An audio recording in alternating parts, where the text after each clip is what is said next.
बिस्मिल्लाहिर्रहमानिर्रहीम। अस्सलामुअलैकुम। आप देख रहे हैं न्यूज़ होम टीवी। खबर शामिल करते हैं तांदलेवाला की तहसील। रिपोर्टर नूर हसन से। तहसील हेडक्वार्टर अस्पताल तांदलेवाला में अद्वियात की अदम दस्तयाबी और एमरजेंसी में अमला की लापरवाही पर अवामी शिकायत का नोटिस लेते हुए प्रेस क्लब तांदलेवाला रजिस्टर के वफद ने medical superintendent doctor Abdurrahman Zeeshan Bhatt ने मुलाकात की। डॉक्टर अब्दुर्रहमान ज़ीशान भट्ट ने प्रेस क्लब के वफद को ब्रीफिंग देते हुए कहा कि अद्वियात की अदम दस्तयाबी की बड़ी वजह महकमा प्राइमरी एंड सेकेंडरी हेल्थ की जानब से फ़ंड जारी ना होना और अद्वियात की सप्लाई ना मिलना है।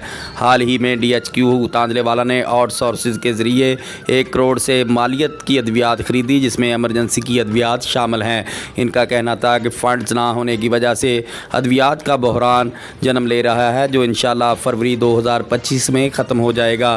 प्रेस क्लब के वफद की निशानदेही पर एमरजेंसी में अमला के मुतल्लिका एक स्टाफ को इशू का नोटिस भी जारी किया गया।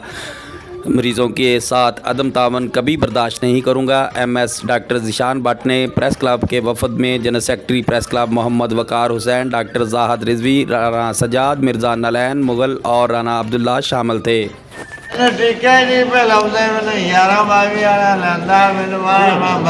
कितनी देर होगी थानू इत्थे खड़िया नूं? घंटा हो गया, मैं तो रोंदा पिया, मैं टीका ही नहीं कला रहा।